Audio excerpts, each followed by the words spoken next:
set. Oh, that's my cue.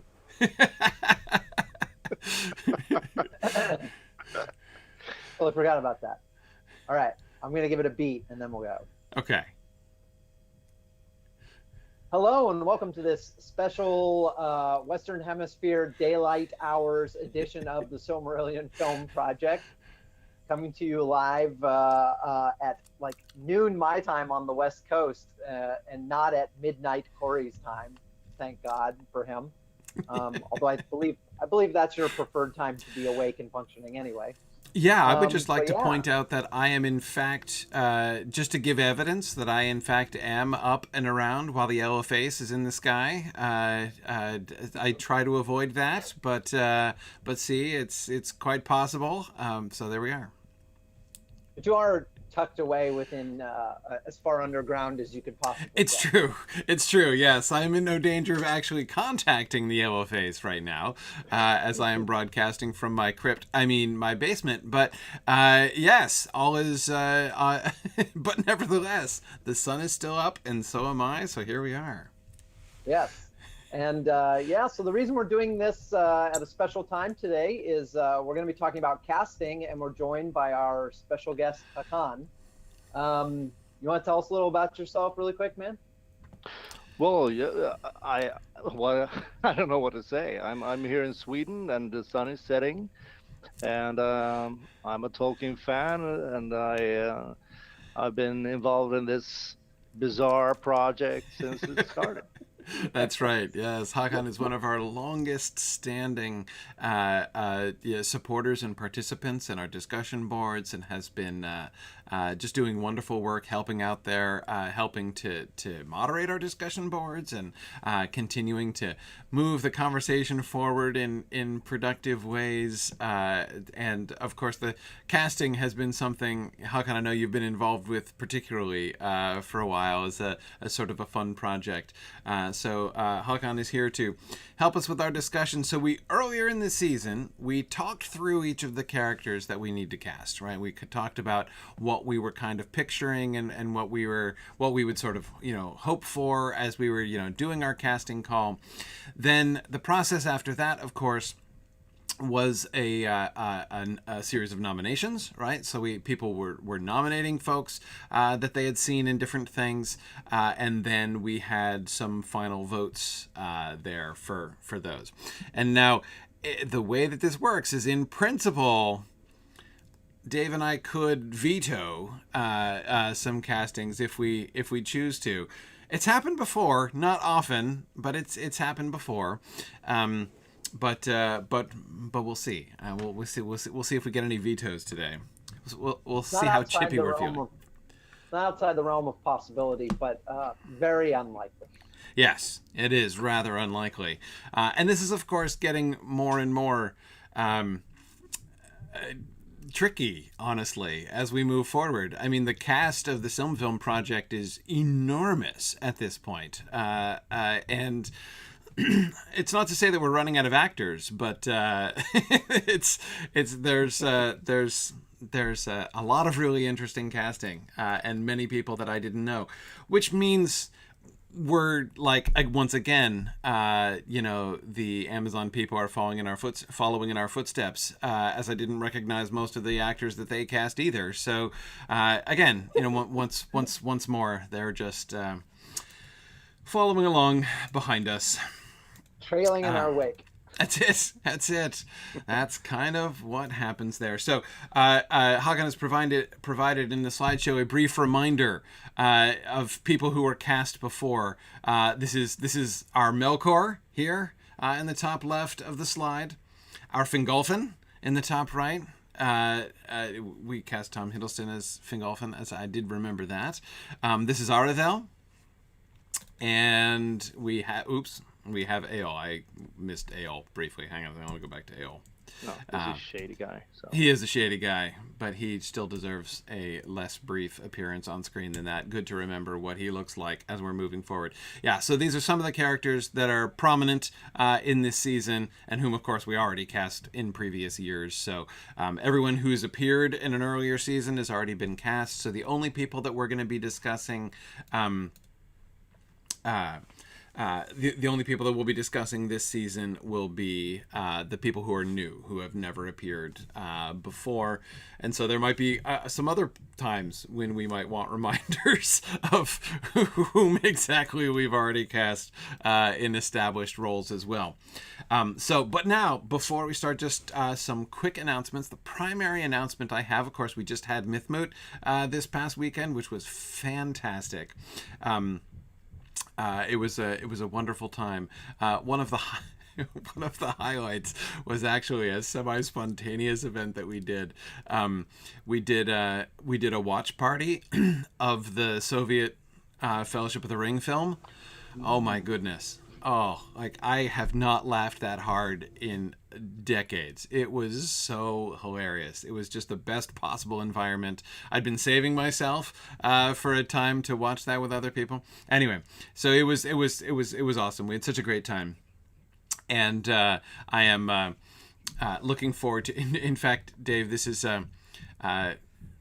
We were talking at the end of the Moot. I'm not sure how all the details were working out, but have you seen the Soviet Lord of the Rings film? No. Oh my gosh, it is so. I've heard about it. It is so worth 2 hours of your time. It's like indescribably worth 2 hours of your time. It is. Really? It is. It's unbelievable. It's 2 hours of footage, which they spent a total of 9 hours filming. That's great. Okay, Total of 9 hours filming for 2 hours of footage. It's wonderful. They only had 3 horses, so they kept showing the Nazgul. They'd like the 3 of them would go by, and then they'd go by again, and then they go by again. Oh man, it was just like I can't even possibly relay all of the delights of this film. But so Dave, we were actually talking next year. We were like, next year at Moot, we can take a day, schedule 9 hours, and film the sequel. So we're thinking about doing the Soviet Two Towers, because they only did the Fellowship of the Ring. Okay. We're thinking of filming the Soviet Two Towers in 9 hours at Moot next year. It's going to be tricky because I think we're going to have to film with, like, if somebody's got like an iPhone 4 or something, we're going to have to use that, or maybe a flip phone or something in order to replicate the effect. The new iPhone is too high quality. It's way higher quality than any camera they had. That was very clear. But anyway, so we'll see. We'll see. It's gonna be.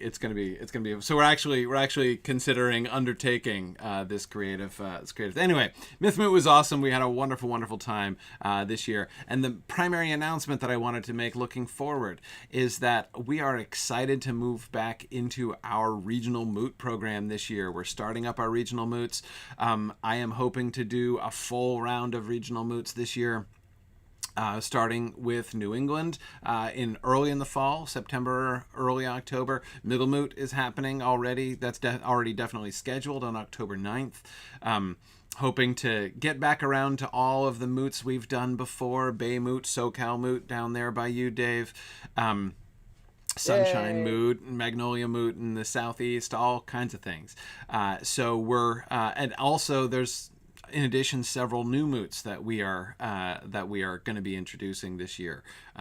Looks like we're definitely going to be having one in Ohio. We might try one out in the Wild West somewhere. Maybe Salt Lake City or Denver. So anyway, it's going to be a lot of fun. The main thing I wanted to announce right now, we'll announce a schedule and stuff later on of more imminently upcoming Moots as we sort out more moving into the year. But if you would like to be involved in this, if you would like to help to host or organize a Moot near you, we take care of a lot of the details. We have a whole plan as to how we do this, but of course we do need boots on the ground in the various places to help us make arrangements and such. So if you would be interested in helping to make a Moot come to somewhere near you, let us know. Send us an email to info@signumu.org, and we'll talk about seeing what we can do about making a regional Moot happen. So Coming from my first in-person conference get-together in 2 years, I am excited. Well, almost 2 years, year and a half. I'm excited. Ever since yours was the last, Dave. That was it. Like, we had SoCal Moot at Netflix, and that's the last. That was the last gathering we had. Shut them down after that. But anyway, so really excited to get back. So let us know if you are interested in being a part of that. All right, let us get into things here. Okay, so here we have, the sunken map, right? The map of Beleriand when it is below the ocean. I see. That's nice. I don't think I've ever seen this map done this way before. That's really cool. Yeah. That's really cool. Really helps you to contextualize which bits of the Blue Mountains we have in Eriador, I mean. Wow. That's really cool. Because, we're all over the place here this season.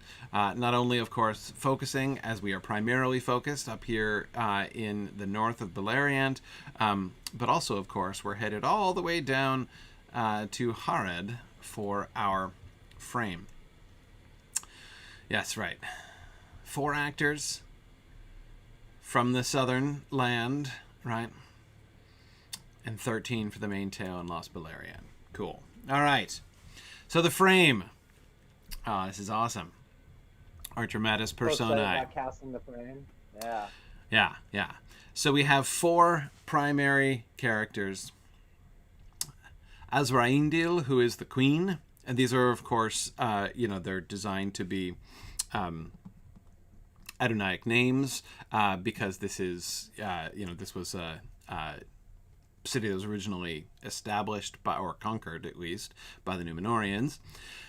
Azraindil, who is the benevolent, much-loved queen, Abrazan and Arnuben, who are her 2 sons. And Abrazan and Arnuben, these are they're designed to be parallels to Boromir and Faramir, right? We have the oldest son who is, more of a jock and a soldier, right? And not overburdened with intelligence. And Arnuben, who is the younger, studious one who looks like he might be a wizard's pupil, potentially. And then we have the Mouth of Sauron, of course, who comes to town to spread the good news of the return of Sauron.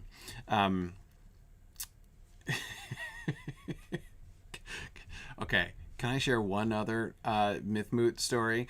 On the first night around the fire pits, when Marie arrived, I was sharing our Christmas and Harad plot, and our Sauron is the reason for the season concept, which, first of all, everyone agreed, like, they really, really wanted that t-shirt to exist. Like, they really want a Sauron is the reason for the season t-shirt.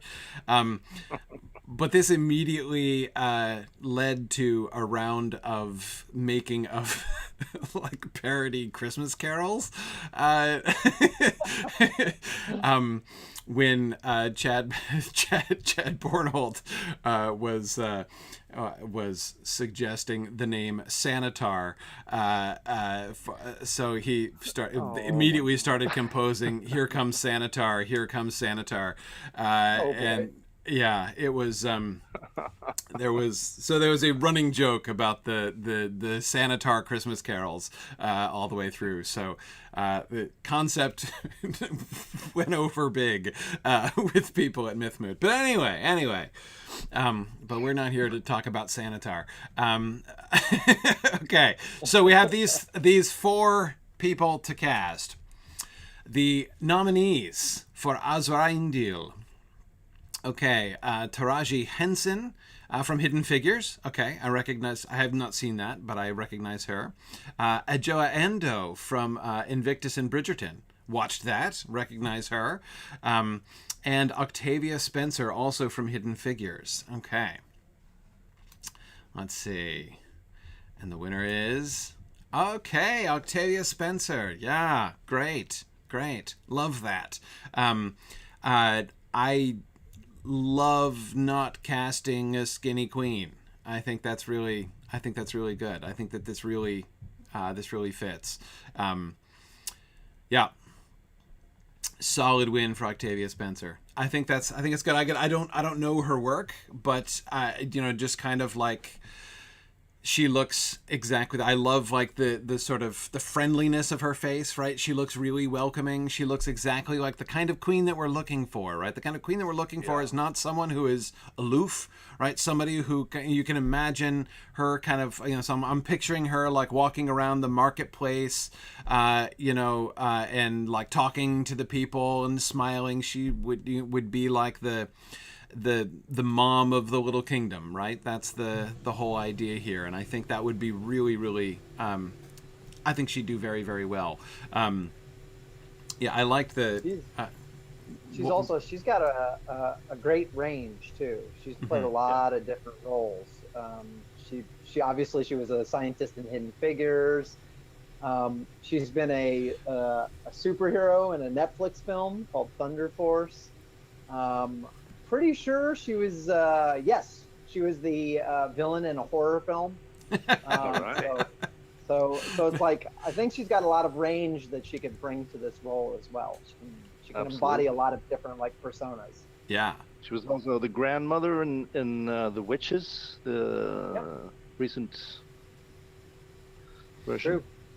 Yeah, that's great, and I really like Aja Endo, as I said, but she's sort of too severe, I think. I like the Octavia Spencer casting better. Again, she just has like a more sort of welcoming face, which I think is really important for this role, because again, what we want is that ultimately she is the representation of the status quo, the kind of pre-Sauron sort of independent, benign status quo down there in Harad. One of the whole purposes of the idea, like the whole concepts behind this frame, is that we wanted to show the kind of cultural violence that Sauron is doing in the South and East, right? I mean, that is not just speculation. Like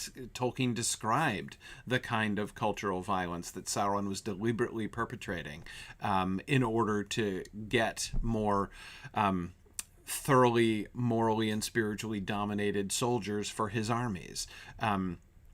And so to show someone who this glimpse of Harad, which is not Umbar, not just the enemies of the traditional enemies of Gondor, but independent from that. So the over the course of the frame, which of course happens really quickly, but even there to sort of see the drama, the loss there. So I think she's a really important role. I think this is a great choice. Awesome. Great. Okay. So Abrazan, this is the elder son, right? If I'm remembering my Adonaic names correctly. Okay, so this is the elder son. This is the Boromir parallel. Again, we don't have to be like really rigid about the parallels with Boromir and Faramir, but that was deliberate, to kind of prefigure that. Okay, and we have Alfred Enoch. Who was he in Harry Potter? I don't know. A minor role, I think. Yeah, I'm not remembering him from Harry. Oh, he was Dean Thomas. Okay. Great. Thank you, Stephen. Oh, yeah. Of course. All right. He was Dean Thomas in Harry Potter. And he's a little older, but I think he looks pretty young. Yes. So. Yes. Yeah, he's definitely one of those actors who can like get away with playing high school students until he's, almost 40. So, I think that there's some who can pull that off. So, okay, and then Elliot Edusa, I don't know him at all. Jason Derulo, I think I have seen. Did you see Cats? I did not see Cats. What else has he been in? I believe he's also I think he's a stage actor as well, and a dancer. Yeah, I think so. Yeah, Okay. I haven't seen him. Cool. Let's Oh, see. he's a singer and songwriter as well. Yeah, and Oh, dancer. Yes, Okay. Okay. that's right. All right. Well, Alfred Enoch, Dean Thomas wins. Okay. So, um, I think that's great. I think it's a really fun connection. He's he has a very, sort of clean cut and wholesome look, right? The Abrazan is a earnest, well-meaning, kind of rough around the edges, but like good-hearted, sort of boy. So I think that's I think that's something that'll work really well. Nice. yeah. Excellent. And yeah, as Stephen H. points out, we'll see him again in Gondor. We mean to keep him around for later on. For the Thorongil. Yes. Yeah. He'll come back in the Thorongil time. Absolutely, he'll still be around. Hopefully, the prior experience acting in a big budget IP driven series will come in handy. Exactly. Yeah. Exactly. Yeah. He can help the other unknown actors deal with their exploding fame. Exactly. That's going to be so important for film actors because absolutely. All right, and Arnuben. We have Mina Masood. This is the recent Aladdin film, which I totally didn't see. I guess so. Yeah. Yeah. Okay. And Thomas Anthony Olajide. I'm not sure how to pronounce his last name there. And Shay Cole. I don't know any of these guys at all. No. And I'm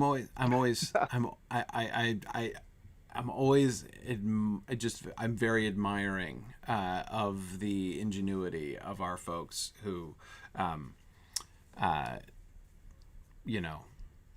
do the nominations because they are finding really interesting people that I've never heard of before. They're apparently much more culturally conversant than we are. Far more, yeah. That's not, in my case, not a high bar, but okay. All right, Thomas Anthony Olajide is the winner. Cool. So Arnuben has the most complicated, I think, role of all of these Harad characters in the frame, and especially since there's going to be so little screen time for the frame as we go through. He has a lot of character movement to convey in a really short amount of screen time. So that's going to be really challenging.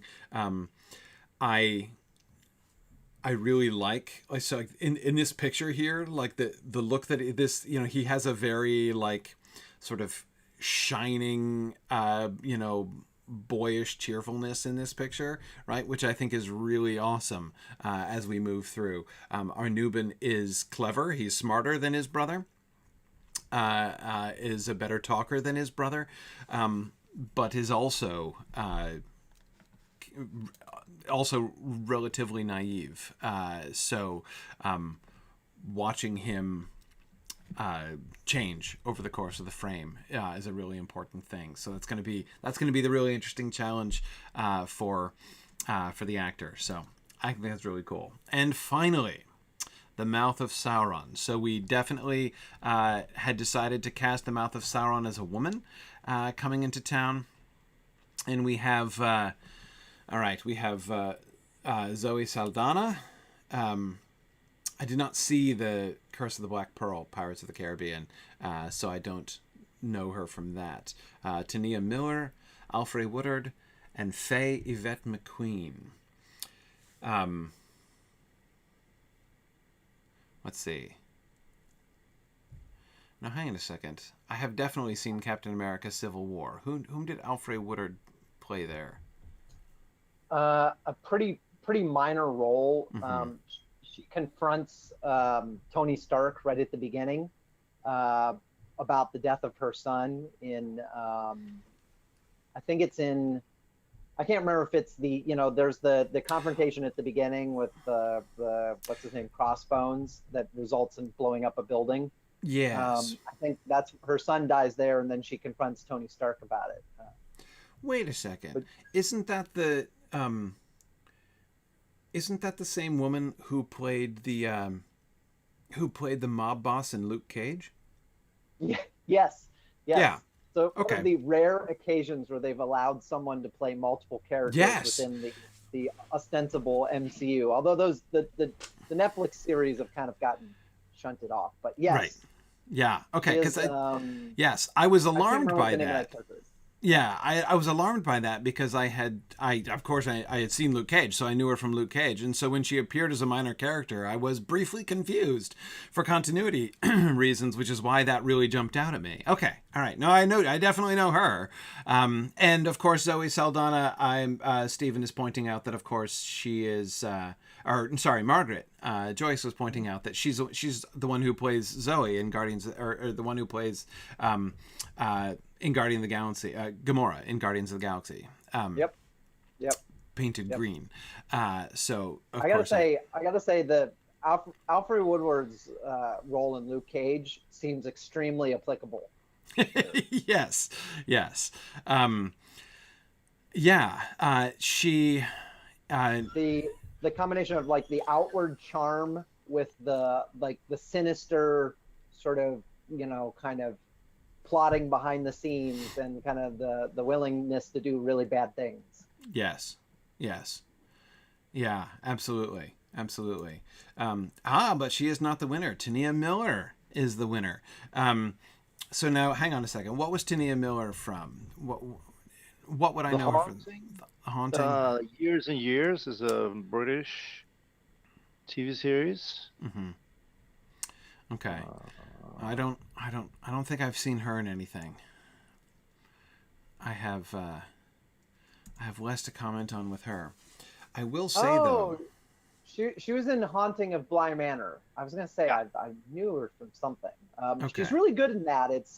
The role's really different. It's not a villain, but I thought she was really good. Right. Okay. Yeah. I remember The Haunting of Bly Manor coming out. I missed that. But it is really, I have to admit, especially with the shaved head look, it makes it really, it makes it easy to imagine like Mouth of Sauron costuming here and see visually how she would fit that role. The person in the Mouth of Sauron role has to be so charismatic, but also severe. I mean, this is a cult leader, basically, who is being sent out to, to help to convert the populace back to the cult of Sauron. So she has to be someone with a real presence, right? Who's able to bring people around, because this is the really crucial part of Sauron's re-entry into Harad and Rhûn, right? Which is, one cannot really imagine Sauron. One of the things we were confronting when we were building this whole section is sort of just, we have to recall the people, especially this far south.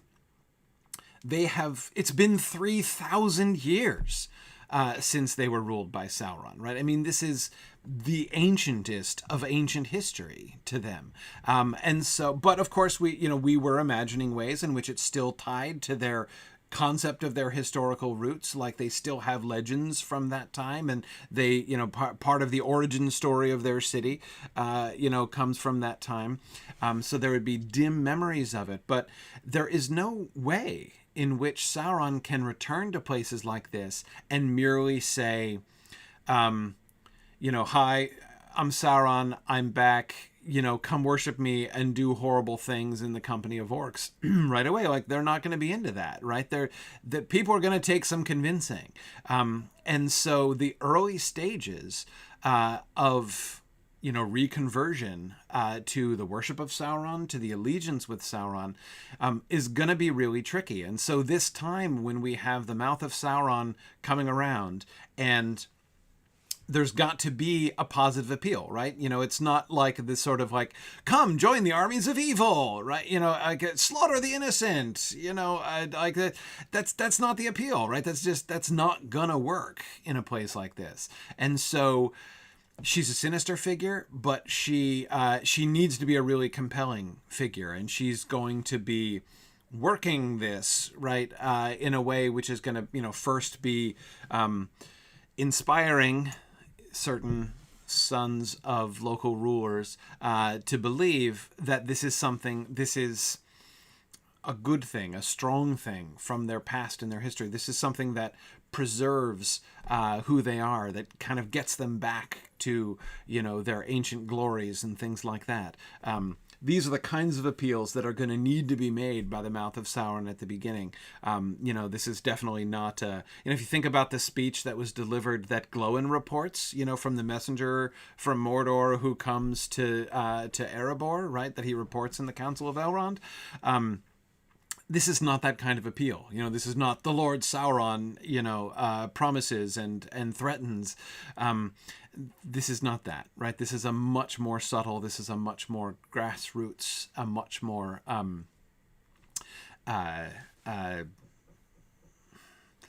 underhanded, indirect appeal.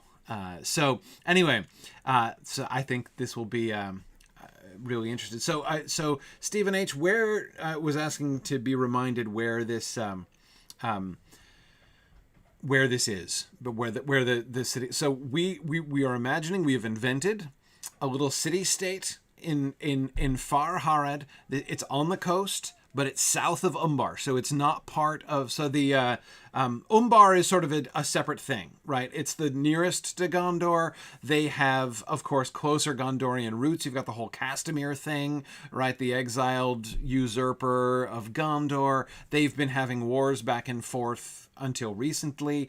They have a pirate culture, right? They are very much a sea-based culture. They're pirates and invaders by sea. So they have they're in a very different place, right? They're already the enemies of Gondor very clearly. They're kind of easy prey in some ways for Sauron when he returns. Obvious and easy allies. So we didn't just want to do that. We wanted to go outside that range. So yeah, so we're imagining this independent city-state by the sea, south of Umbar. They are a thriving merchant town. They have a marketplace, a port and a marketplace, so they trade with Umbar. But they also have access to trade routes inland. So yes, definitely elephants. Definitely elephants. My favorite moment in our frame is we definitely did contrive to have a scene with Gandalf riding a white elephant. Like that's totally happening to make Frodo's dreams come true. We always like to do that when we can.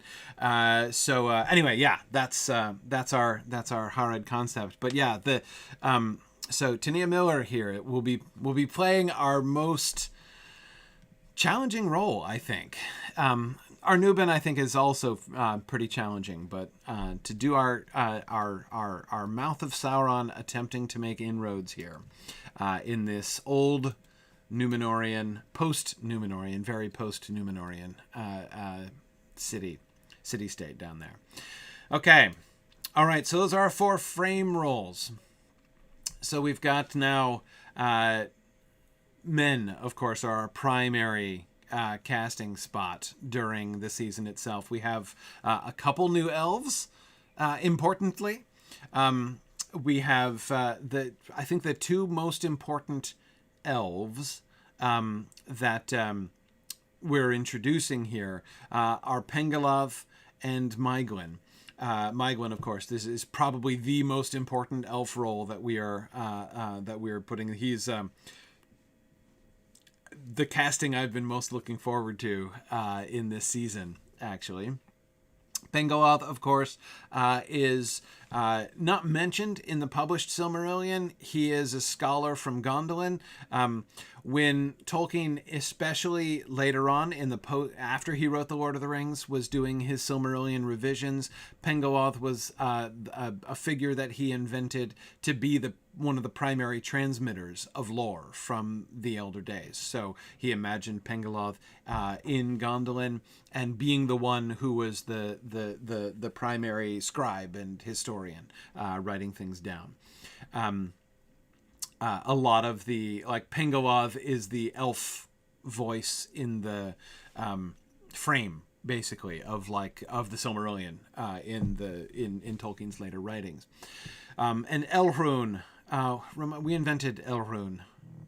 Hakan, remind me of where Elrune comes in. He's the son of Anael. Right, of course, the son of Anael, right. Okay, so we have, because we had Anael, who is, if you know the Silmarillion, you will remember he is the, is it even in the published Silmarillion, or is it only in the 1950s version, Tuor and the Coming to Gondolin? But anyway, Anael is the gray elf who is foster father to Tuor in the wilderness. And of course, we have given Anael an important role as one of the people who gets the whammy put on him by Sauron in Morgoth here. There's the reference, the delicious but undescribed reference in the published Silmarillion to the distrust that grew among the elves because some who were released from Angband were traitors, and some of them, were still under the influence of Morgoth, and so leading to the fact that some who escaped were not welcomed back because they were feared. So we definitely wanted to follow up that and sort of show what that looks like. So that's been a plot line of ours for the last 2 seasons, actually. Anael is there. So Elrune, his son, was a character that we invented in order to have some sort of context and contact for him when he returns from his captivity. And Elrune is a warrior up there with Fingon in the north, which is where, of course, Anael and Rogrin return. Rogrin, still my favorite casting of the entire series. Casting The Rock as Tolkien was a close second, but casting the Punisher as Rogrin is still, I think, my very favorite casting. Okay. But apart from those elves, we have mostly humans, of course. The humans make up by far the bulk of our new characters. Bëor, Adonel and Andreth, and then Barahir and Emeldir. So those are our characters from the House of Bëor. We have Haleth and Halad, briefly. And we have Amlach, who is the one who gets replaced by a doppelganger by doppelganger Sauron in the Council at Estelad. And then we have Bereg and Hador, all representing those who shall become the people of Hador there, or the Estoladers, as the Estolads, as I still prefer to think of them. Yeah. Anyway, okay, so those are our ones. So Bëor, okay, Bëor. This is one of the people that we were thinking. Now, Bëor is old from the beginning. Now, there are several of these characters that we're casting twice, right? At 2 different ages? Did we end up doing that? No. Well, because I think sometimes it's a little much maybe to put out a casting call for it's a 9-year-old girl. One character. Yeah. Well, one is going to be the primary one, even if we are going to end up needing to, in some sense. But anyway, okay. So the Bëor nominees: Edward James Olmos, Alfred Molina and Antonio Banderas. I have not seen the gray-bearded Antonio Banderas, I have to admit. I would have, if I had just been told Antonio Banderas was being nominated for Bëor, I would have sort of chuckled, I think. But I haven't seen the gray-bearded look. I can believe it there.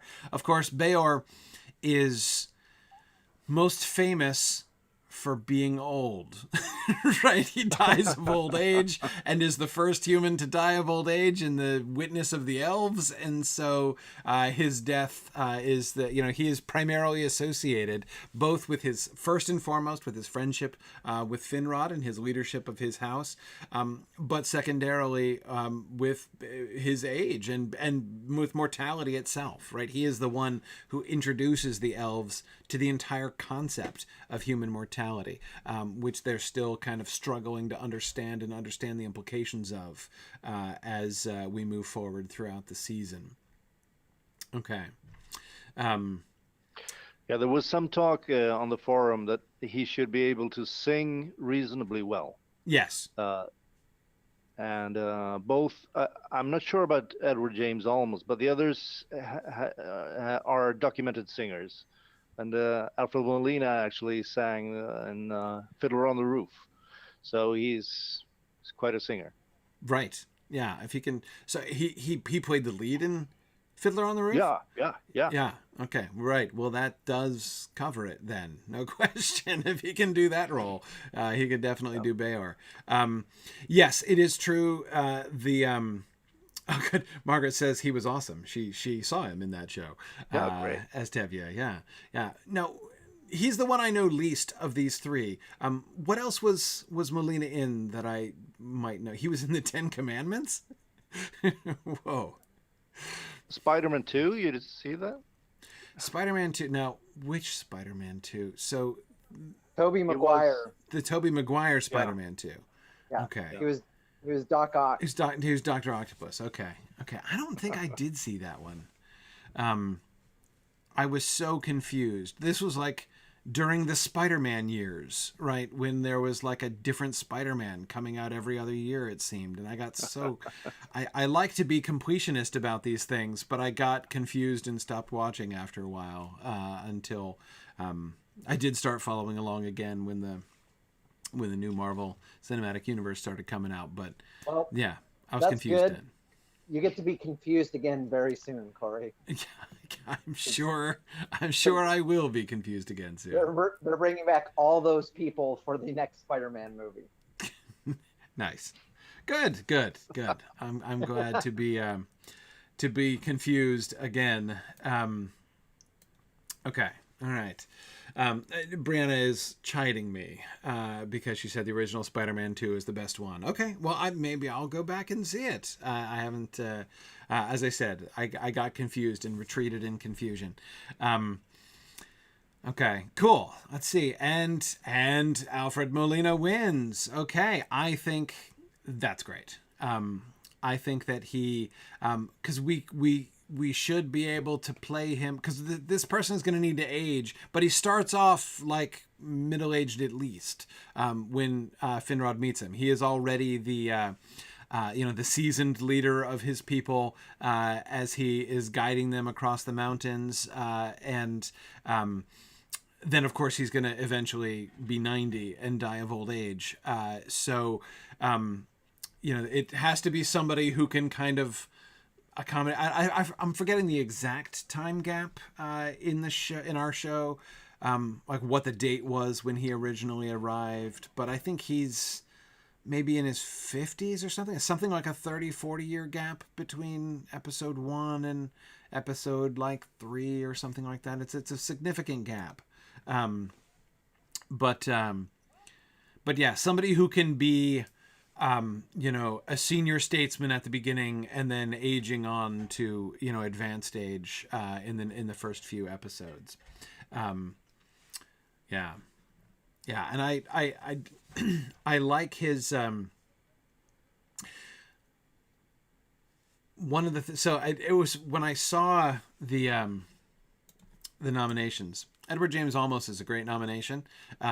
He has enormous gravitas, right, and is a wonderful kind of like senior statesman figure. But he doesn't look friendly, like he doesn't like. I really like that about Alfred Molina, that he has this sort of more open, cheerful face. And I can see him not only being, wise, but also, again, because the primary characteristic for Bëor, like his primary job, is to be Finrod's friend, right? For the two of them to become close friends. So yeah, I think that's great. I love this casting, even though he's the one I know least of the options. Oh, he's a great actor, so Yeah. I think it'll be perfect. Excellent. Well, he'll be so happy, as always. Oh dear. Okay, sorry, I'm having an issue apparently with one of my apps. How delightful. Okay, so Adenel. All right, Adenel. Now, so we have Adenel coming in. She's going to be aged at the end, or relatively aged at the end. She's not going to be ancient. She's not going to be like 90. But she is sort of goes into retirement in episode 9, I think 8 or 9. We performed the episode with Andreth. With the bonfire at the beginning and Andreth going off to meet Haleth and then coming back, we did a dramatic reading of that at Moot this year, which was fun. I got to play Finrod and I got to play the singing youth at the beginning. So I got to do a drunken rendition of The Light in the West at the start. That was fun. I was totally drafted for that one. See, I made the mistake of not attending the reading casting session, so they just cast me when I wasn't there. Anyway, so Adenel is the leader who has she takes over from Bëor. She is Beor's heir, and is leading them forward. I say forward, but she never leaves Nargothrond, right? She remains in Nargothrond, and she does not leave when the rest of them go, and Andreth leads them forth, and she kind of gives her leadership to Andreth then. Okay, so Andy Matichak, how do you pronounce her last name? I'm not sure. Matichak? Maybe. I don't know. I don't know either.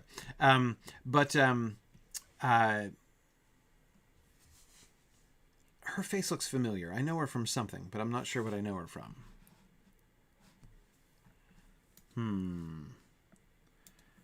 I wonder. I'm having that. I always have a difficulty if I recognize somebody not figuring it out right away, because that it really niggles at me. I'm a little bit surprised.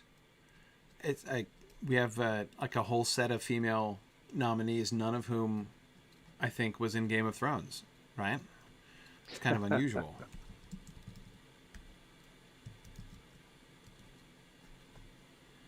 Yeah, let's see. I didn't see how the Halloween. Let's see. What would I know her from?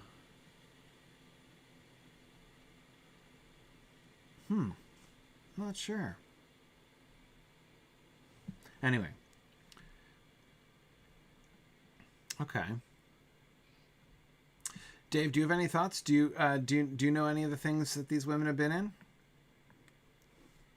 I do recognize Marie. There were once upon a time I did watch the 100, and she played a character in that.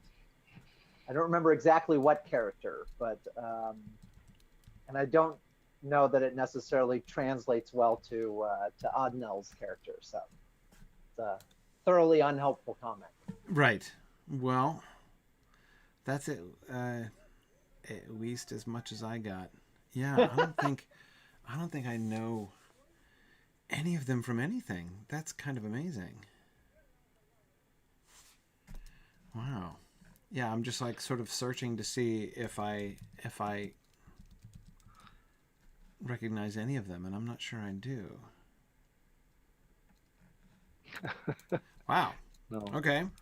Oh, Um, well, the uh, the Adonel character is interesting because she is there's no like there's no action. Again, she doesn't go anywhere, right? She is meant to be the wise woman, right? She's an almost kind of prototypical wise woman character. She does not lead in action. She does because they don't do anything, right? She becomes a sort of like lore master and keeper of traditions. This is what Adonel is famous for. Adonel is named not in the published Silmarillion, but especially in the if the again those revisions of the Silmarillion, developments of the Silmarillion, Tolkien was working on right after writing The Lord of the Rings, the stuff you can find in Morgoth's Ring. The Tale of Adonel. Adonel is credited with preserving the earliest stories of mankind. So the version of the fall of man that gets included in the in Morgoth's Ring, the account of Melkor's going out into the east and corrupting mankind originally, is called the Tale of Adonel. So this kind of lore master and storyteller is what she's known for, and so we definitely wanted Andreth to be sort of studying under her in this way. So okay, all right, but I have nothing in particular about any of these three actresses. But Lorna Nixon Brown wins. Okay, I think that works. That works for me. I have very little other than like her pictures to go on, basically, because I don't know her work. But I can. And Adonel is a small role, which also does not require a huge amount of range. Like this is not a really really demanding role, because Adonel does not have a whole. She does not have a lot of development. She's kind of in one place doing one thing. So yeah. Okay, cool. I like it. I like it. Now, Andreth, this is a really important character. This is one of our two central characters, essentially, of the entire season. She is the spokesperson of the mortal perspective, essentially, throughout this season. She is one of our two most important female castings in this entire season. Haleth, of course, being the other. Andreth is, we first meet Andreth as a precocious young, sort of, well, not quite teenager, in Nargothrond, studying under Adonel, and she is given the leadership, and she's the one who makes the decision to lead the young people of the House of Bëor out of Nargothrond and go up to Ladros. So, and of course, she's going to be a love interest. She falls in love with Aignor and has the tragic romance with Aignor, which we most recently discussed in our episode discussions. So, lots going on here with Andreth. Really important figure. Okay. yeah. So here we have pairs. We don't have 6 nominees. We have Right. 3 pairs of nominees. Okay. Because we do need her twice, right? We need the young Andreth, who's going to play an important role in several, and then we need the older Andreth after her romance with Aignor. She's going to come, in the Dagor Bragollach, she's like 70 in the Dagor Bragollach. So we need the young Andreth and the older Andreth. So we have 2 pairings. Oh, that's excellent. So we have Kaya, Scoldelario, and Karen Allen. Karen Allen from Raiders of the Lost Ark. That is awesome. Yeah. That is awesome. I kind of love that nomination, actually. That's really fun.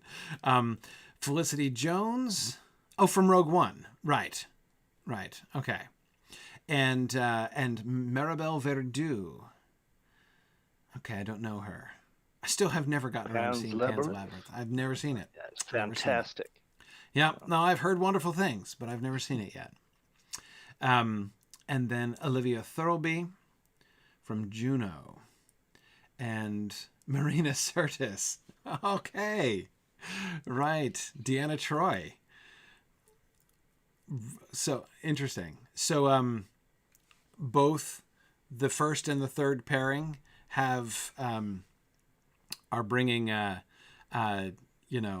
fun fan films from the 80s and 90s back. Okay. Right. Felicity Jones played Catherine Morland in Northanger Abbey. Yes, I remember that.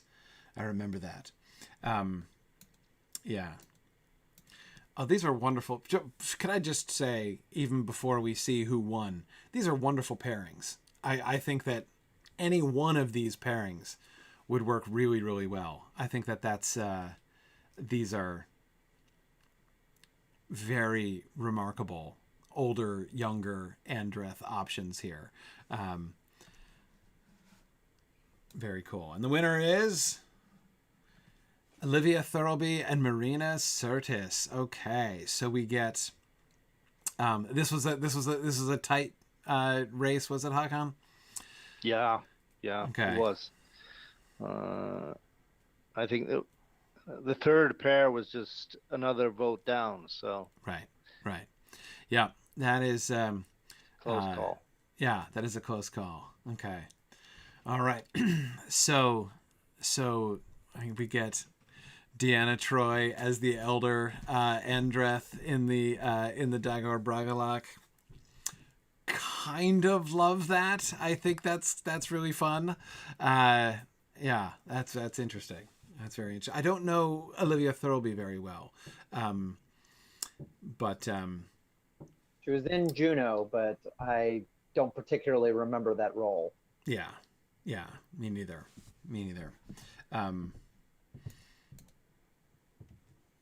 Yeah, I don't have a especially strong reaction to this. Okay. Yeah. So, Hakan, which pair was the runner-up? It was Felicity Jones and Maribel Verdú. Okay. Yeah, I was. I think that's the one I would have handicapped as the probable winner. That's one I was expecting, but that's not who won. Okay. No, I think we can work with this. I like it. Again, I don't know Thirlby very well, so I feel I don't have too much to say about her. Let me just check and make sure that there is not something that I know her from that I'm forgetting. Yeah. No. Nope. Yeah. No, nothing that I know. Okay. I certainly think that physically she fits the part really well. She's I like her coloration for the House of Bëor. I like her she has this winsome face, to play the young and sort of still slightly naive and idealistic leader of the House of Bëor. But I think, hopefully she can handle then going on to the tragic love story and getting ditched by Aignor tragically. Yeah.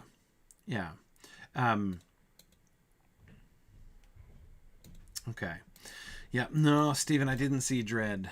So that's another thing she was in that I didn't see, tragically. Okay. Very interesting. I like it. Now Barahir. Now, of course, we're not casting juvenile Barahir.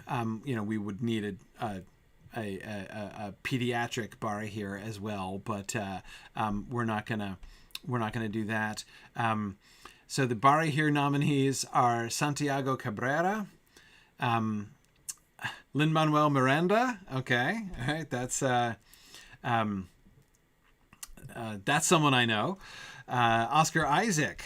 Okay, all right. Didn't we preserved Oscar Isaac? Didn't we? Didn't he come up before and we like saved him? Yeah, at least one time. At least one time. Yeah. And Jesse Metcalf. Okay, I don't know. Let's see. Lin-Manuel Miranda, of course I know, from Hamilton, and Oscar Isaac, of course, from Star Wars.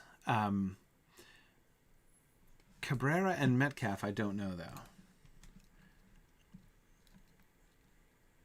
Yeah. But I love the fact that one of the credits we've listed for Jesse Metcalf is the movie Hard Kill. Yeah. Which was an action film last year starring Bruce Willis that a friend of mine actually wrote. Really? Oh, wow. Yes. Which I don't believe the original name as he conceived it was Hard Kill. I don't think he was trying to have some kind of Bruce Willis reference to Die Hard, but that's what the studio wound up with. Right. Hard Kill. Oh, cool. But otherwise, do not know him. Santiago, have either of you watched Star Trek Picard? I have not yet. I've been looking forward to doing that, but I haven't yet. No, I haven't seen it either. I did see Big Little Lies. Yes.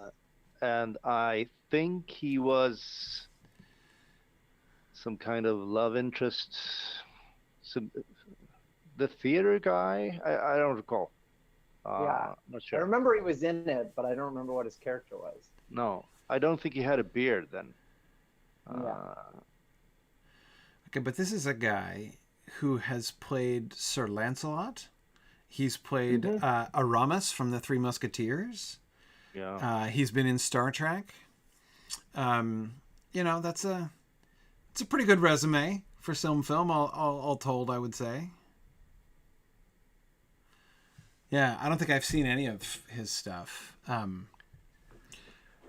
This is a situation also where Barahir isn't a big role. Right. Is he in more than one episode? Well, see, yes. Yes, he's in a couple episodes. And of course, the moment when he rescues Finrod is going to happen in this season, near the end of the season. And of course, he'll come back for the beginning of next season, right, to be leading the outlaws, up there in Dorthonion before he's killed. But I can't imagine we're going to take much more than one episode to kill him off, I think, next season. Okay. Let me ask you, before we look at the results, having saved Oscar Isaac, would you want him to do this? See, yeah, I do have to admit that the two, Oscar Isaac and Lin-Manuel Miranda both, are pretty major figures to put into what is going to be an important role, but it's a small role. It really is. Yeah, I don't. Yeah, I think we saved them. I think we should save the two of them. Yeah, because. Yeah, it was. I mean, I'm trying to imagine actually casting Lin-Manuel Miranda as a guy who's in like 3 maybe total episodes, right? And not the most prominent character even in those 3. He'll be a very important role in the episode, in the Outlaws episode at the beginning of the next season. Obviously, but he's gonna die at the end of that episode. I'm getting ahead of myself here because we haven't planned it out. But given that we're gonna be trying to do the Baron and Luthien story in one season, I can't imagine we're spending more than one episode in Dorthonion before Baron leaves. So, Yeah, yeah. I think it's not. Yeah, that's going to be hard. So, all right, Santiago Cabrera wins. Great. I think that's sensible. That's sensible. Because if we were to pull the middle two there, I think he's the one I probably would have chosen. I mean, not knowing anything about Jesse Metcalf at all, but given what Santiago Cabrera has been in, this seems a very sensible choice. A very sensible choice. And also, I'm kind of imagining him next to Andreth, right? Because he's her... What is their relationship? Cousin? Nephew? They're closely related. I don't think they're brother and sister, are they? We didn't make them brother and sister. I think we made them... she's like... nephew. That's what I thought. Yeah, exactly. He is her nephew. So, right. So you have to imagine him, this guy at this age, the nephew of Deanna Troi. So yeah, that works. Okay, cool, awesome. All right, Emeldir. Emeldir, who is Barahir's wife and the mother of Beren. A very strong female character, though one who gets very little screen time. We're trying to contrive to give her more screen time than she gets in the book, where she gets like one sentence. But it's still hard to find too much screen time for her. All right, and we have Asia Argento, Leah Cairns, Samantha Ferris, and Emily Swallow. Let's see. What was Emily Swallow in The Mandalorian? Who is she? Armor or something? I haven't seen it. Oh, is she... She is the armorer, yeah. She's the armorer, right. So she plays the Mandalorian whose face we never see. Right, of course, yeah. Right. Yeah. No wonder I didn't recognize her. Yeah. Didn't recognize her without her helmet on. Okay. But that's cool. And I see, whenever I see someone who has been in the Supernatural nominated, I sense the hand of Marie Prosser at work. Exactly. So yes, that's yeah. Okay. Leah Cairns. I'm sure I know her. Yeah. Battlestar Galactica, right? I didn't see Battlestar Galactica yet. Okay.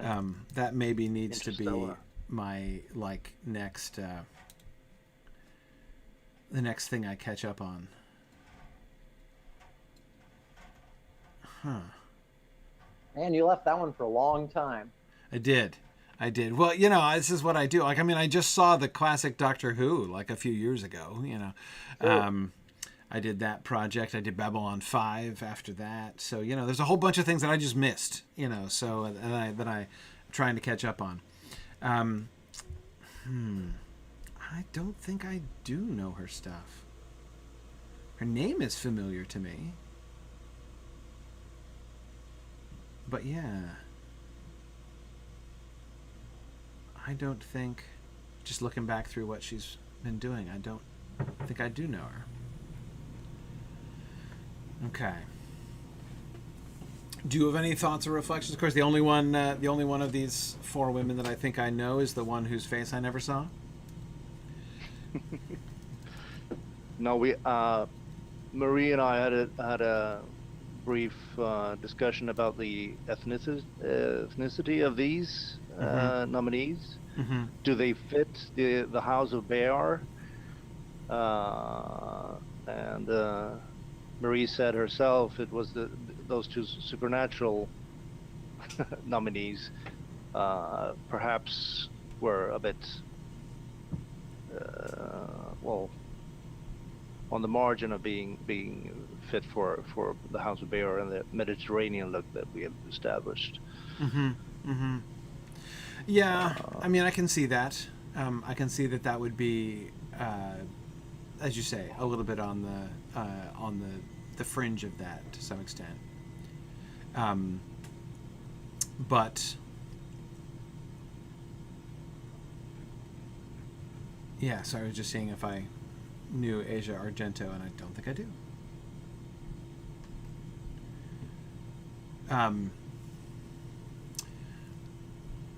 Okay. Yeah, I mean,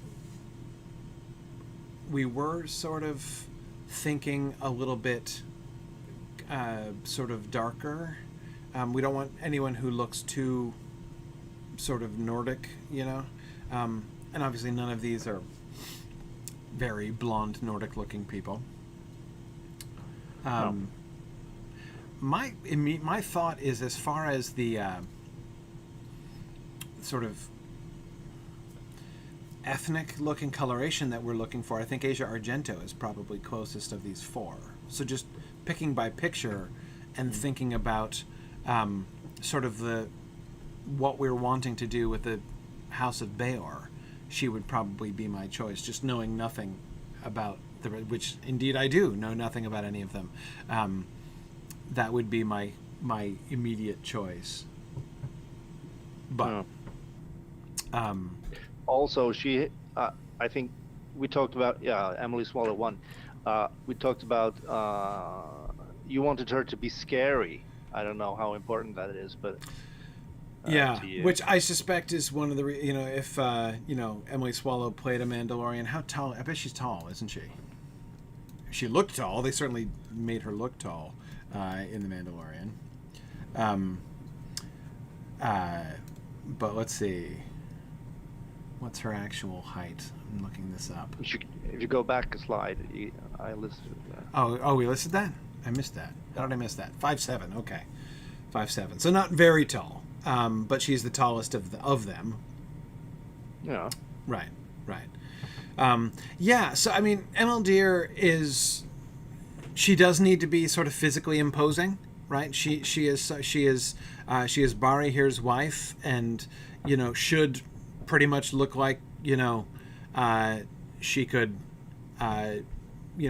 arm wrestle him, basically. I mean, I think that she should definitely be physically imposing. She is going to be the leader of those who escape, right? She is going to lead the the refugees of the House of Bëor out of Dorthonion.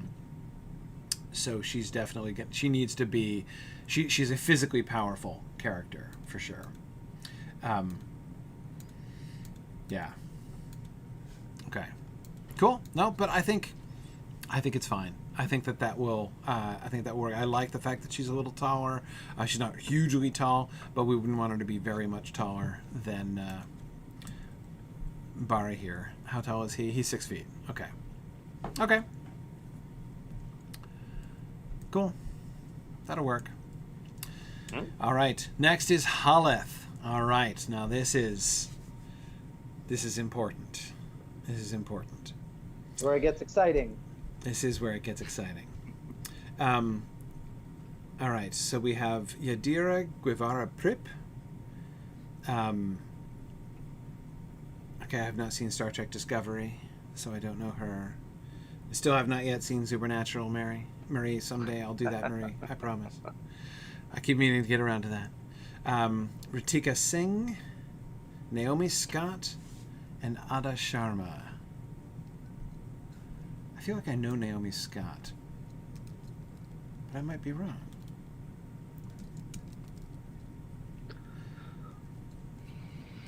Do you have any thoughts? She was in the Aladdin that you didn't see. So She was in the Aladdin that I didn't see. Yeah, absolutely. She was in Power Rangers. That's fun. Which presumably you also didn't see. I also did not see that, in fact. Yes. She was in Charlie's Angels too, huh? Interesting. I didn't see that either, but She's in a deleted scene from The Martian. Oh. There we go. That's an exciting credit. Yeah, so she played Jasmine in Aladdin. one of the things that interests me about all four of these actresses is their height. Yeah.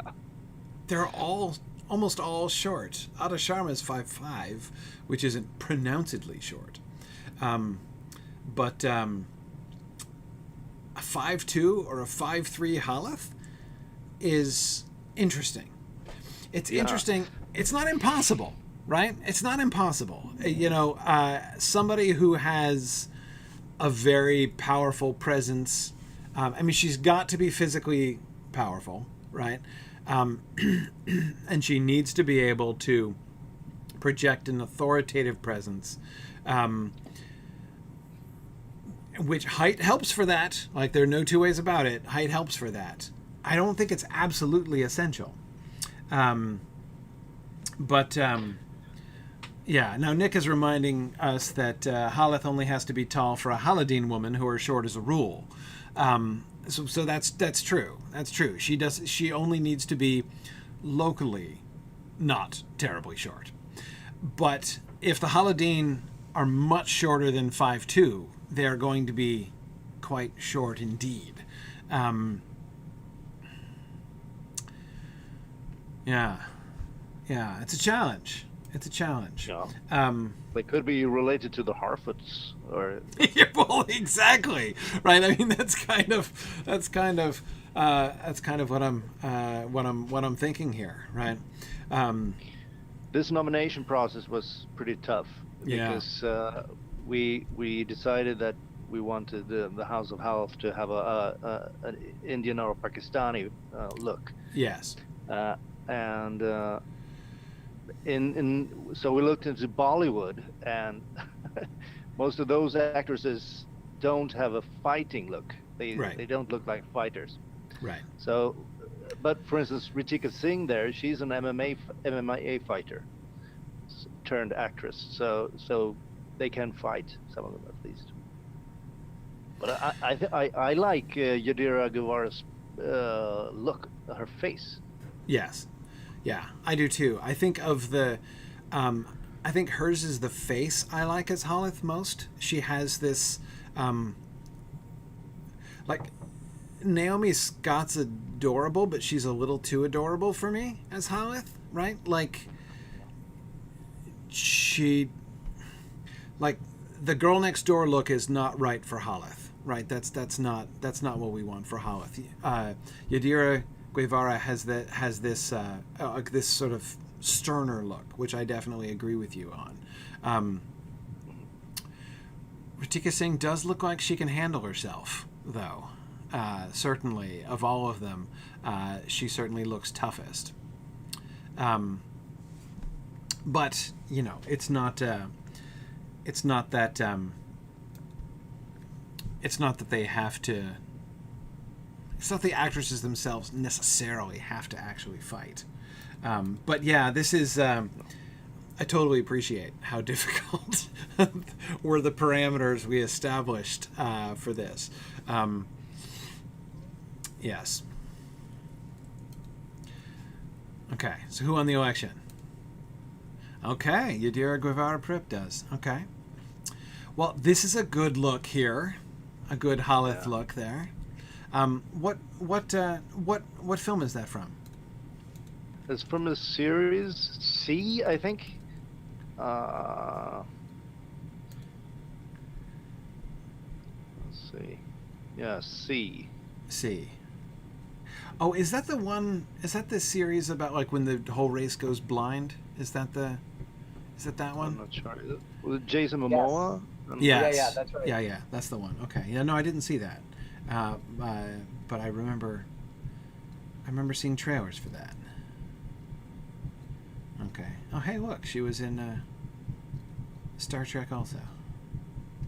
Yeah. And Supernatural again. And Supernatural. Yeah. Right, so there we go. That's good. Okay. I think it'll work. Again, the height we can work around. We can do some things to. I mean, we can stand her on a box when we need to. The number one thing, she's not going to be that much shorter than Andreth, but she is going to be looking up at Andreth, which I think should not be. right? We definitely do not want her. We do have that episode, the one we just read at Moot, where Andreth and Haleth meet. And Haleth definitely needs to have the gravitas there. She's much older than Andreth at that point. And if she's standing there looking up at Andreth, that's not going to work at all. But we can organize that. All she needs is some high-heeled boots, and she'd be okay. Height has never been a problem for on-screen adaptations of Tolkien. Yeah, exactly. Exactly. We can make that work. Okay. Right. Phil is pointing out in the Twitch chat that we're bearing in mind that Buffy was only 5'1", right? So yes, like it is possible to manage female action figures of diminutive height. Agreed. Okay. Oop. Yeah. Okay. Oh. Right. Spoiler. Oops. Spoiler. Good thing I didn't actually pay attention. All right. Halad. Now, Halad, this is a very brief appearance, right? This is, Halad is not going to be around long. But we have... Okay, there is no way I know any of these people. Absolutely no way I know any of these people. Nope. Demian Birkir? Boy, pronunciation challenges too. Ata Yakub, Raghuvir Yadav, Rajzuchi, and Amir Khan. Okay. Oh. Let's see. If I had to pick with the Haleth we've cast, I would pick Ata Yakub, I think, as Halad. But I guessed wrong. Damian Birkir. Okay. Yeah, this was difficult. This was a bit of a toss-up, I know. And it's hard to lean into this too much because, again, he's not on screen for very long. But No. yeah. Okay. Yeah, it was a close call. So. Yeah. Strong work on the nominations here. Again, like that is a job I always admire. Okay, but no, I can see. I think it's the necktie that throws me off in this first picture. Harder to picture him as Haldir when he's wearing a shirt and tie. But okay, all right, and then Amlach. Okay, Amlach is a really cool. So here now we're getting into the much more Nordic future House of Hador, right? Theo James. Who did Theo James play in The Witcher? Can't remember. I literally just watched The Witcher recently. Like, I actually watched the final episode last night, so I should totally remember whom he played in The Witcher, but I don't remember.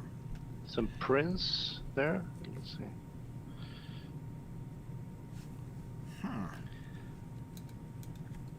What about Downton Abbey? Maybe you remember him from that. I am recognizing his face more from Downton Abbey. Yeah. Who did he play in The Witcher? Yeah. I'm totally Young Vesemir. Oh, okay. Okay. Right. Not a very prominent role. Okay. Sure. Yeah. Young Vesemir is. Yeah. Sure. Okay. That was that was a minor role. No wonder I couldn't place that. Okay, but it was not Downton Abbey I was recognizing him from. It was Sanditon I was recognizing him from. Plays Sidney Parker in Sanditon. Jane Austen adaptation. Again, if you nominate somebody from a Jane Austen adaptation, I can pretty much promise that I've seen it. Okay. Yes. Hey, he's been in an Underworld movie too. There we go. There we go. You ever watch any of those?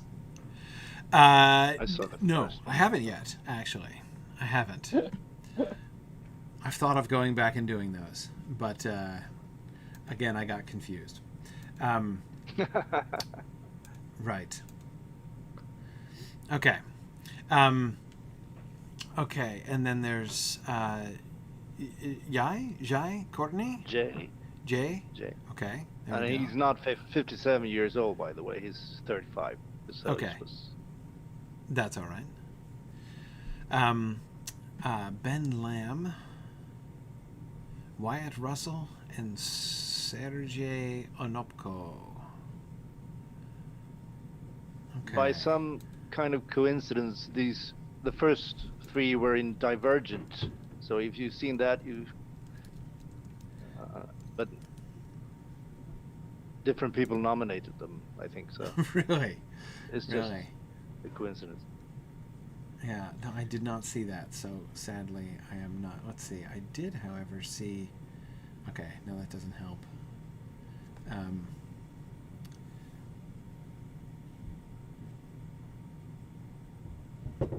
Okay. Ben Lamb was in. No, sorry. Yes, Ben Lamb. I saw The White Queen. Yeah. Right.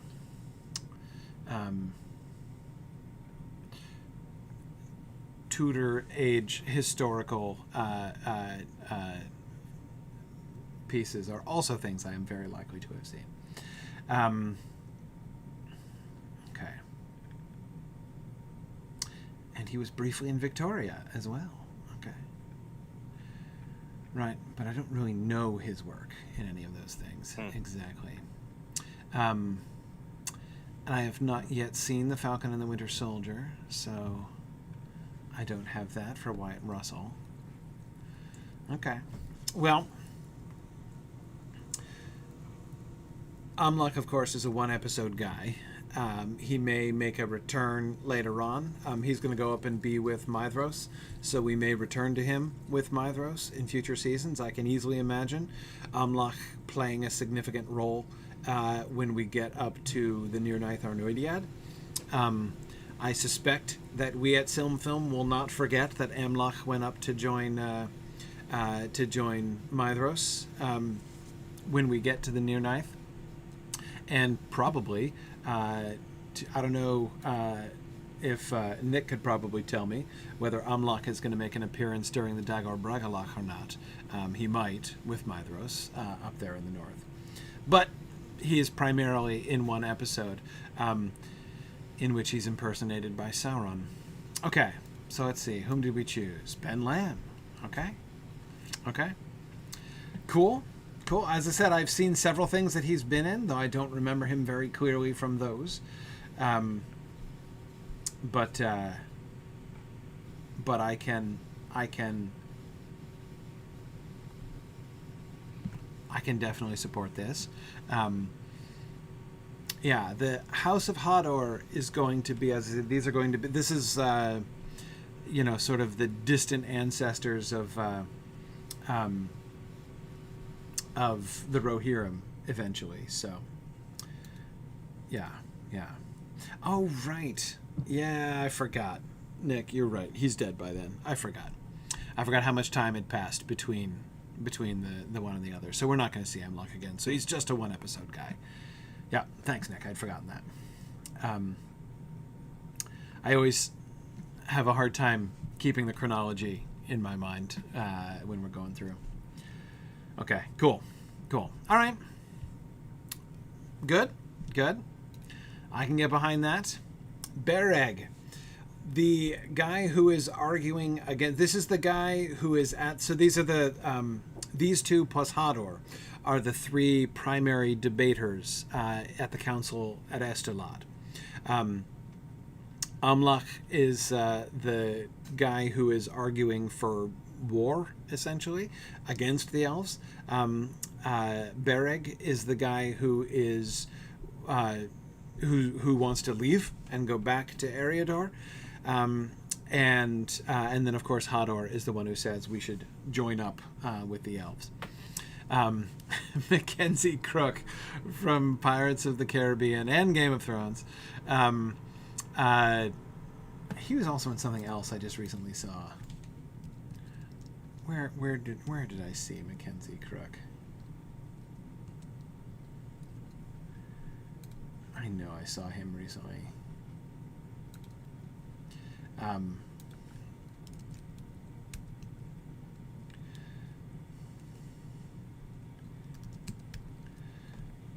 It's gonna bother me.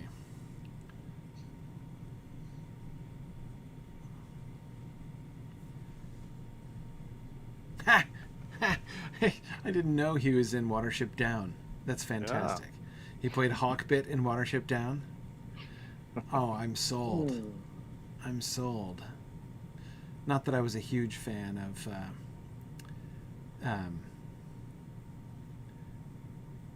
the new Watership Down adaptation, which they really, all that they needed was an introduction to what rabbits look like. They kind of failed at the door, you know what I mean? Like they didn't know what a rabbit looked like. They made them hares instead. Not the same animal. But anyway, okay. And then Edward Norton, of course. I know wasn't he the guy who was in the first Hulk movie? Yeah. He played Bruce Banner in the Hulk? Yep. Yeah. Yep. Yeah. Okay. And then Eben Moss Bachrach. I don't know him at all. Wait. Yes, I do. He was in The Punisher. Who's he in The Punisher? He's in season 1. He's the hacker that works with. Of course. Yeah. The hacker that. Yeah. Naturally. Right. Okay. Hey, is this the first one where I've actually been quite familiar with the work of all 3 of the nominees? This is remarkable. And Bereg, right? Bereg is I'm all over Bereg, right? Yeah. Congratulations. Possibly the most minor character we're casting in the entire season, but I've got these actors nailed, right? So I'm able to make the most educated decision that I could make here. Let's see who wins. All right, Eben Moss Bachrach. Excellent. Okay, no, I think he would be. I think he would be good. He only needs to make a couple speeches, right, and then to lead the people. But he does have to have enough charisma that he can actually get a whole bunch of the people to defect with him and leave. So that has to be. He can't just be some whiny dude, right, who wants to run away. He has to be a charismatic leader of those who are really done with what they with the whole Balerian thing. So cool. All right, now Hadar. This is a big one. Okay, Tarjei Sonvik Mo, Nicholas Hamilton, and Lucas Lingard Tonneson. I don't think I know any of these. I'm back to entire ignorance again after my brief familiarity with everyone. Well, Tarjei is a Norwegian actor, and Lucas Lingard is a Danish actor. Okay. So that's understandable. But Nicholas Hamilton was in It, and he played. What did he play there? Some nasty kid, I think. Okay. Yeah, I don't think I know any of his work. No, I don't. Okay. They're quite young. Yeah.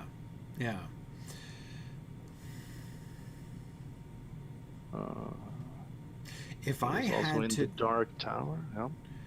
if I had to judge just like by face, right? Because what I'm picturing here, right? I'm picturing this is the face underneath the dragon helm of Dorloman, right? I think I'm going with Tarjei Sanvik Mo on that one. Would be my purely facial features based vote. Okay. But I'm open. I'm not sure it shows here. He's a bit skinny. Oh, is he? Well, that's not so good. Regrettably, yeah. We don't want a scrawny Hador. Hador needs to be a plausible warrior. Both of the others are less so. Okay. Yeah, Nick is pointing out this weakness of our Hador folks, that they're, as he says, a bit on the chicken wing side. I hear ya. I hear ya. But, okay. So, Nick, I think, yeah, that's right. Phil says he doesn't doubt that these actors would be happy to bulk up for our production. Completely. I'm sure that's true. But Nick, I think we can make it work, right? Because one of the things, Hador, when young Hador comes in and first goes up to the north, nobody takes them seriously, right? Like the elves don't take these, young human warriors seriously at all. And so having Hador not look really physically imposing, I mean, if we cast as Hador, somebody who was like, 6'4" and built like a professional wrestler, it would be hard to pull that off, right? Because, he would show up and people would be like, who's that, monstrous person over there? I mean, he would look like an obviously imposing warrior and would tower over a lot of our elves. So having somebody who does not look physically impressive might kind of help, at least in that very first episode. Yeah. And he's young, right? So the idea is that he would, he will presumably fill out a little bit more as he gets older. Okay. And all right, Lucas Lingard Tonneson wins. It was a close race, but okay. This shot, I can see it better, right? I'm picturing I'm superimposing the dragon helm, right, on this picture. I can see it a little bit better here. Okay, I think this you said was the Danish actor, Håkon? Yeah. Okay. All right. Good. Well, we definitely want, the northern, the Norse look for the House of Hador. So that's good. That's good. Now we're not. Yeah. Right, Nick. Exactly. Hurin is the one who should look like a professional wrestler. Yes, absolutely. Hurin should be impressive, but Hador needn't be that striking. Like from a distance. Absolutely. I did find pictures of Lucas where he's obviously at the gym, so he's working on it. Okay, he's working on it. That's good. It's good. He had a sense he was going to be cast as a warrior king in film. So I'm glad to hear he got out in front of that. That's good. Okay, and Elrune. So Elrune is. We're now down to our elves. By the way, Corey, I gotta jump in really fast. I unfortunately have to log off. Okay. Return to the mundane life of work. Yes, I know we're interrupting your work day, so I appreciate your time here, Dave. It was a great diversion. I'm sorry I won't be around for Meglin, but it looks like it'll be a lot of fun. So. Yeah, awesome. Oh. Håkon, thanks for joining us and organizing all this. This was great. It was a lot of fun. Thank you. Yep. Bye, guys. See ya. Bye.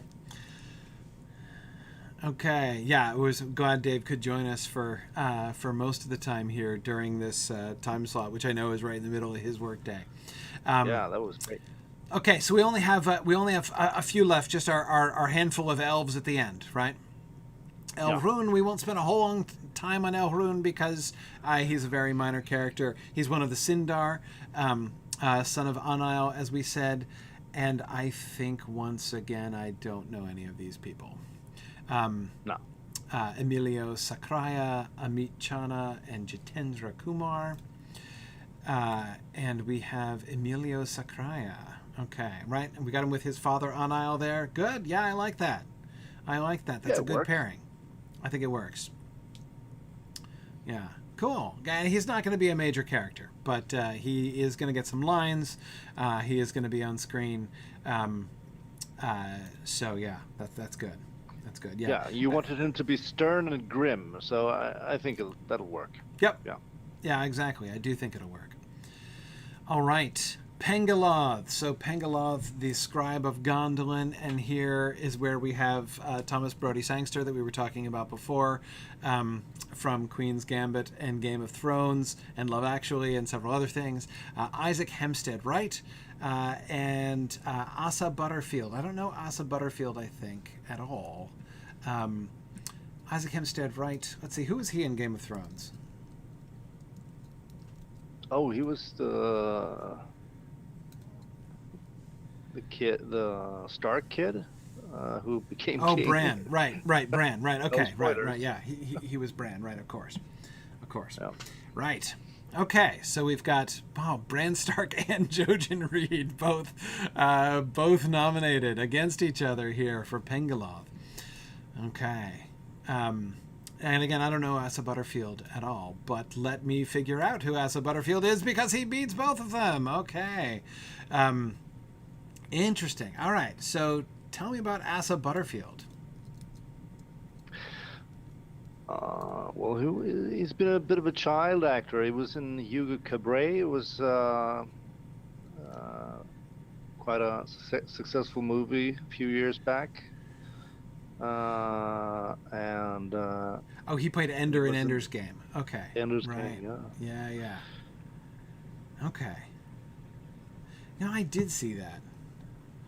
Come to think of it. Okay. Yeah, as Opera 13 in YouTube says, he was a dead ringer for young Elijah Wood as a kid. That's interesting. Yeah. So he will... he brings a kind of, that's sort of an interesting connection. Okay. All right. Well, Pengaloth, not a hugely important role, but of course he's an elf, going to be around a long time. We know he's one of the survivors. That is, we know he's going to make it out of Beleriand, which puts him in the minority of our elf characters. So he's certainly not yet, at least, a major character, but he's going to be around for a long time. So he's an important casting. Okay, cool. So Asa Butterfield from Ender's Game. Now, Myglin. All right, this is the big one. Yeah. Tom Holland from the new Spider-Man nominated. That's a fascinating nomination, I think. Rhys Matthew Bond, Maxim Baldry, Ludi Lin, and Max Irons. Okay. I don't think I know any of the middle people. I know Tom Holland, of course. Yeah. But Max in the Irons I recognize. In the middle of the casting process, I learned that Maxim Baldry has been recruited for the Amazon Lord of the Rings project. So once again, they are following our lead here. Yeah. Hang on a second. I definitely know Max Irons. Oh, of course. He was Edward IV in The White Queen. Right. Yes, that's how I know him. Yep.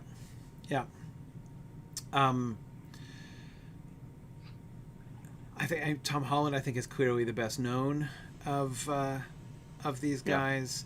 Yeah. He would be a really interesting casting as Myglin. Kind of casting sort of contrary to type here.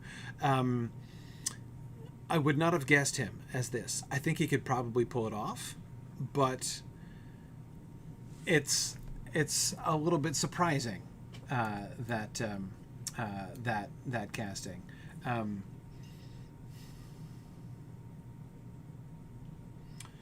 Let's see. Well, let's see who won, and then we will go back. So we're picking younger guys because this is young Myglen. Of course, you know he's gonna remain young looking for a long time, but we're starting with Myglen before his real evil career, right? This is young innocent Myglen that we're mostly getting.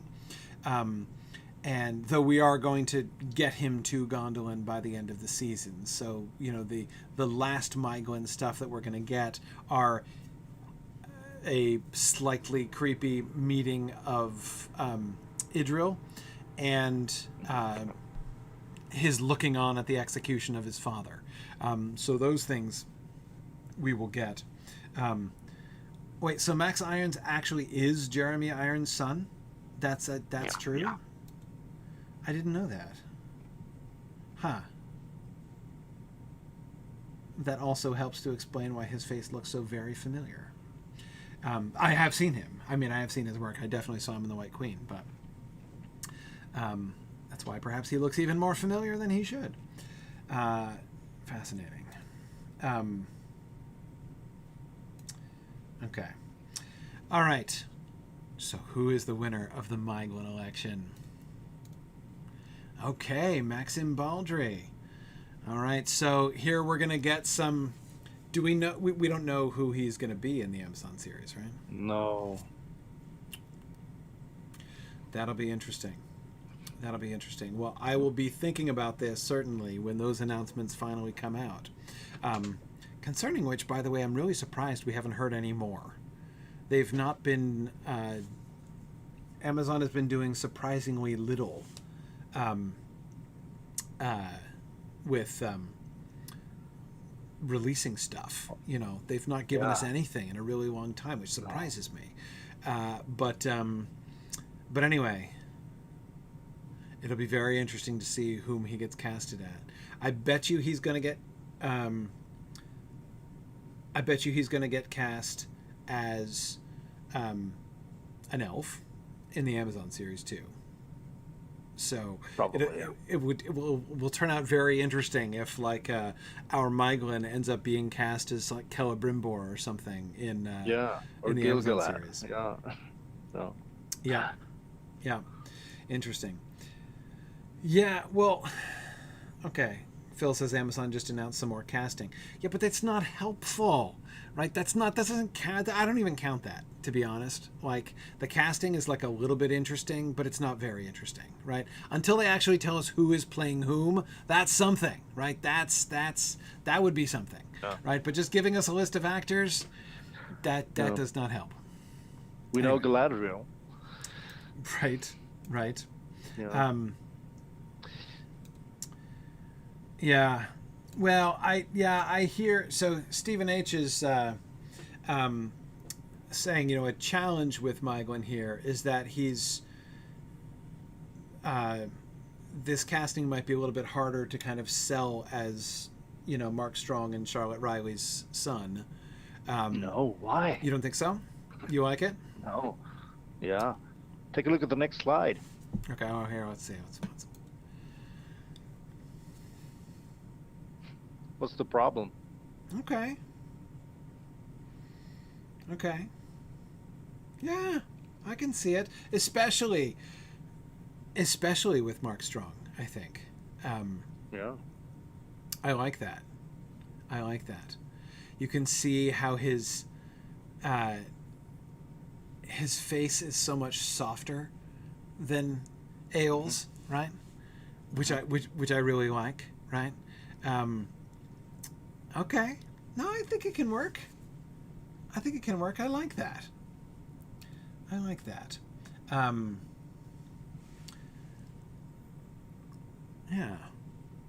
Yeah. Okay.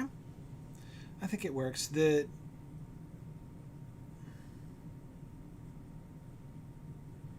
Okay. Yeah, so I'm just kind of taking it in, right? Yeah. Yeah. Okay. I think it works. She's a little pale. Well, it's makeup. Yeah, exactly. Yeah. But other than that, I think it works. Cool. All right. I think that Maxim Baldry looks a bit darker here than he actually looks. Mm-hmm. I think he's from Russia originally, and I seen him in some movie I can't remember. It's like Mr. Bean's Summer Vacation or something. And he was a kid then, and then he was definitely not this dark.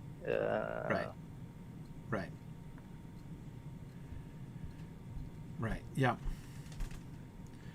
Yeah. So I'm just kind of looking at. Yeah. All right. Let's see. Hang on a second. I'm just bringing in another picture here to show. Mm-hmm. And just look this. Here we go. There we are. Yeah. So I'm putting this picture, next to Aradel here. Yeah. It's a mother and son. There we go. That can work.